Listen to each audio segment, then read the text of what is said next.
Hello there, and welcome to our video on child and youth care, why it matters, what it stands for, and the incredible impact that it makes every single day. So, you might be wondering, what is child and youth care? Well, child and youth care, or CYC, is a professional field focused on supporting the well being, development, and empowerment of children, youth, and families, especially those facing adversity. CYC is rooted in strength based, trauma informed, culturally responsive, and anti oppressive approaches that center young people and their lived experiences. All right, let's take a quick trip through time and look at how child and youth care has grown over the years. Understanding the history helps us see how far the field has come and why it continues to evolve today. In the early days, from the 1700s to the 1800s, child welfare was rooted in institutional care. Kids were placed in orphanages, industrial schools, and residential institutions, places that were strict, cold, and often harmful. For Indigenous children, this was especially devastating. The residential school system, which ran from 1831 to 1996, caused deep intergenerational trauma that communities are still healing from today. Eventually, the system started shifting, slowly but meaningfully. By the late 1800s, we saw the rise of youth programs like the YMCA and the Boys and Girls Clubs. These spaces were designed to support youth development, encourage leadership, and provide safe environments to grow. Even the justice system started moving toward rehabilitation, especially with the creation of the first juvenile court in 1899. These changes laid the groundwork for community based care.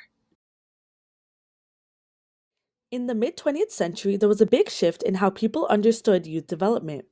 Psychology and child development became more central, and there was a big move toward group homes and foster care instead of large institutions. The idea of emotional and psychological well being became just as important as behavior.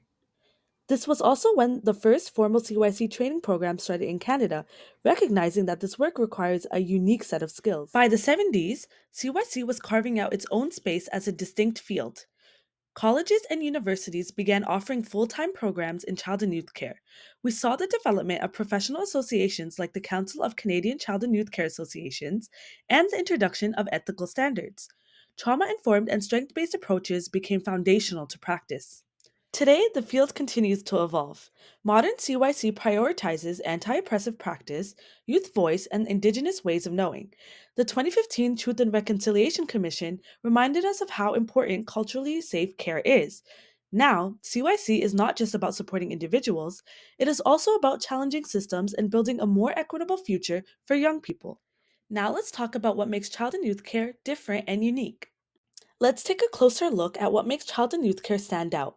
And it really comes down to three big things: relational practice, doing with, and life space. First, let's talk about relational practice.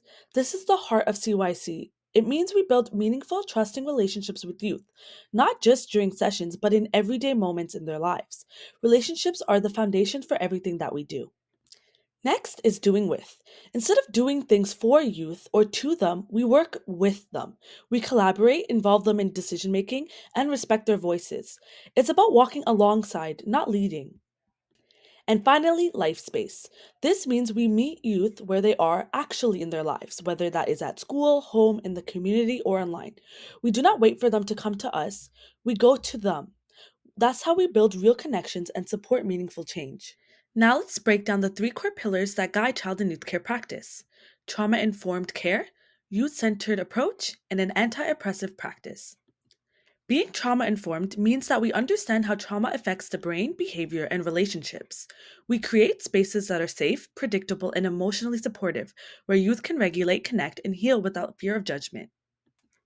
A youth centered approach means youth are at the heart of every decision. We honor their voices, respect their experiences, and make sure that they're not just being helped, they're being heard, included, and empowered. And an anti oppressive practice means that we actively challenge systemic barriers like racism, sexism, ableism, and colonialism. We recognize our power as practitioners and work to dismantle the systems that harm the youth and communities that we serve. These three pillars are not just values, they shape how we show up every day in this field. Let's break down three key elements that make up strong CYC practice. First is relational practice. As discussed, this is all about building trusting, meaningful connections with children and youth. Relationships are at the core of what we do, and real change happens when those relationships are built on trust, safety, and consistency. Next is developmental focus. CYCs support every part of a young person's growth: social, emotional, cognitive, and physical. We meet them where they're at developmentally and help them grow in ways that are age appropriate and responsive to their needs. And finally, contextual approach. This means that we do not see youth in isolation. We always consider the bigger picture: their families, schools, communities, and even the broader systems around them. Everything is connected, and CYC practice reflects that. Now let's go over three more key elements that shape CYC practice. The fourth one being advocacy and social justice. CYCs are not just frontline workers, we're also advocates. That means we challenge injustice and push back against systems that fail or exclude young people. Whether it is racism, poverty, or policy gaps, we speak up and take action. The fifth one is direct and systems level work. CYC happens on two levels. We support youth directly in homes, schools, and communities, but we also work at the systems level. That means being involved in policy, programming, and big picture change that improves conditions for everyone. And finally, culturally responsive care. We acknowledge the historical and ongoing impacts of things like colonialism and racism. CYC practice means being aware of those realities and adjusting our approach to reflect and respect the cultural identities of the young people that we serve. Let's talk about the foundation of relational child and youth care practice and ways of being. CYC scholars describe it through three key processes: being, interpreting, and doing. Being is all about presence. It means staying grounded and emotionally available while still being fully there in the moment with the young person. It is not just about having a relationship, it is about truly being in relationship. Interpreting is where we tune in. We try to understand what a young person might be communicating, whether through words, behavior, or even silence. It is about reading between the lines and meeting the need underneath that moment. And doing is the action we take based on that understanding. It is thoughtful, responsive, and grounded in purpose. Together, being, interpreting, and doing guide how we make meaning in everyday moments, and that is where some of the most powerful change begins to happen. So, how do we actually practice all of this in real life? That's where these 25 characteristics come in. These are qualities that show up when we are doing relational CYC well. They include things like being emotionally present, flexibility and individuality, it's all about us, meaning making, and more. But it's also important to remember this is not just about taking off a checklist, it's about how we show up in a relationship with youth. These characteristics help guide our actions, our tone, our body language, and the energy that we bring into a space. They remind us that relational practice is not just a concept, it's a way of being, doing, and interpreting, and is also built through small everyday actions that add up to build safety, trust, and connection. Let's take a moment to see how inclusivity and power dynamics show up in CYC. CYC celebrates inclusivity and intersectionality by honoring the diverse identities that youth hold. We also acknowledge the power that we carry as practitioners, and we work to dismantle it through equitable and collaborative relationships. What makes CYC unique is our commitment to critical reflexivity. This means constantly reflecting on how our presence and power affects others. And finally, we center and advocate for youth voices, creating spaces where they feel seen, heard, and truly empowered. So now that we've looked at the values behind CYC, let's talk about where this work actually happens. You can find child and youth care practitioners in a wide range of settings: schools, shelters, group homes, hospitals, and community programs, just to name a few. But it's important to remember that wherever young people are, CYCs are most likely to be there too, offering support, building relationships, and making a difference in everyday spaces. Now that we know what CYC is and where it happens, let's hear from people doing the work. In the next part of our video, you'll hear from practitioners in the field. They'll share what inspired them to get into CYC, what they've learned, and what they want future students to know. The stories show just how meaningful, challenging, and powerful this field really is. What inspired you to become a child and youth care worker? The reason why I chose to work in this field as a child and youth worker is because I've always had a passion for youth, especially children, being able to support them through obstacles and challenges that they may face in life, understanding their feelings, recognizing and understanding other individuals' feelings has been amazing. Being able to overcome barriers and stigma that they feel apply to them or others may have labeled them with. Being able to understand themselves, understand others deeply has been something that has always been important to me. And so it's a beautiful field that's very rewarding, and I've always wanted to help make a difference in the lives of others, and this is a way that I get to do that on a regular basis. So being a child and youth worker is a great field for me. So what inspired me to become a child and youth worker was being a youth who was falling through the cracks, and I wanted to prevent that from happening to other people. So getting a job in this field has allowed me to kind of help folks who are struggling, maybe in similar ways or different ways than I was, and preventing them from falling through the cracks as best that I can, learning the systems and working through them and really being there for them. What is your favorite part of being a child and youth care practitioner? I love being able to see students overcome obstacles, gain confidence, put themselves out there, being vulnerable, being open, recognizing and understanding their feelings, how what they say, feel, and do impact themselves and impact others, and just learning and growing from those experiences is absolutely amazing. My favorite part about being a child and youth worker is getting to work with youth and watching them develop their goals, reach their goals, learn from their mistakes, and even having folks come back. Like today, we had someone come back.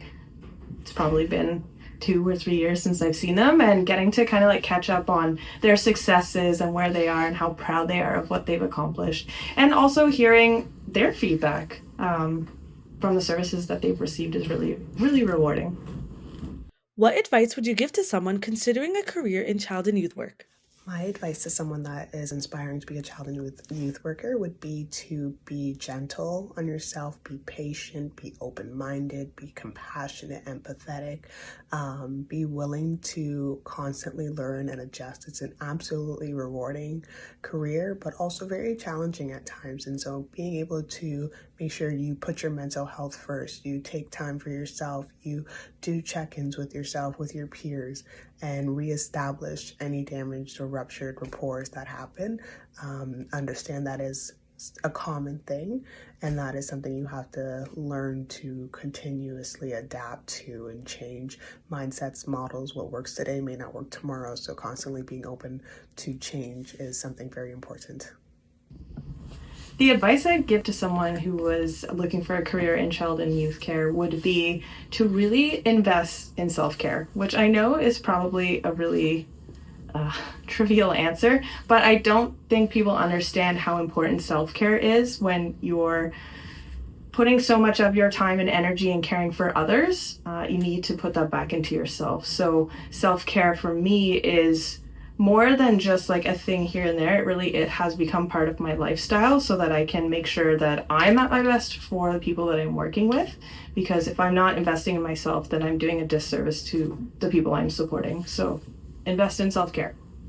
What changes would you like to see in the field of child and youth care? Things I would like to see improved upon would be having more training, more support, more mental health support for staff and for individuals seeking support by child and youth workers, and just all around more unity. So I think we all talk about the changes that we would like to make to the field and what improvements we would like to implement so that the field will grow and become better, but I think the major improvement that needs to be made is the professionalization of the CYC field. Not only will this give us distinction from other fields, but it will allow us to grow, it will give us more resources, and through that, we can only support youth, families, and children better. If you had to describe the profession in one word, what would it be? The term I would use to describe CYC would be relational. I think most of the work we do, whether it's working with young people, colleagues, other professionals, it's all relational. Like we're building relationships. If you don't have a relationship built, it's really, really, really hard to work with someone and build trust and build that rapport. So relational would be my word. So the word that I would choose to describe CYC is holistic. I think the way we approach challenges is holistic. The way we approach working with youth and children and families is holistic. And the way that we encompass the whole youth or the whole person in achieving their goals and navigating life is holistic. Let's take a moment to highlight some of the things that you might not have known about child and youth care. Did you know CYCPs make significant contributions across sectors and on a global level? CYCs in South Africa play a key role in helping youth stay in school and feel supported through relational care. CYC practitioners can become members of the OACYC, the Ontario Association of Child and Youth Care, and joining helps strengthen ties within the field and acts as an advocacy tool for moving forward toward professional regulation. Being a member shows a commitment to ethical and accountable practice, as it helps amplify the collective voice of CYCs across the province. If we want to see the field grow and gain recognition, this one is a powerful step to take. Or did you know that right now CYC programs are facing major sustainability challenges? And that means one thing: investing in this profession is more important now than ever. Because the future of youth work depends on it, and without that investment, the support systems youth rely on are at risk. Or you might not have known that with increased funding and recognition, CYC practitioners can deepen their impact. More support means more capacity to help shape a more just and caring world for young people everywhere. When CYCs are supported, everyone benefits, especially the youth who need it the most. So, how can you get involved and support the child and youth care field? There are two powerful ways to make a difference: first, individually and collectively. Let's start with what we can do individually to grow and support the CYC field. Keep advocating and spreading awareness. Even small things like sharing this video can make a big difference. Celebrate the contributions and successes of CYCPs and the field as a whole. Recognition matters. Collaborate with other professionals and organizations to strengthen your impact. And most importantly, engage with youth using the core elements of CYC, ensuring connection, safety, and the overall well being in every interaction. At the collective level, we can build communities of practice where CYCs come together to share knowledge, support one another, and grow as a profession. We can also push for more visibility through social media, events, and campaigns that highlight the value of CYC work. And as a collective, we can advocate for structural change, things like better funding, policy reform, and recognition of CYC as an essential field. Change happens faster when we do it together. As we wrap up, let's remember this: paving the way for both current and future CYCPs is essential. It is how we make sure youth continue to benefit from relational strength-based support that truly meets them where they are. Whether you are a future CYC student, a policymaker, an educator, or just someone who's learning about the field, your voice and action matters. Thank you so much for watching and being a part of the movement to honor, support, and grow the field of child and youth care. If this video spoke to you, please like and share it so we can keep raising awareness and strengthening this work together.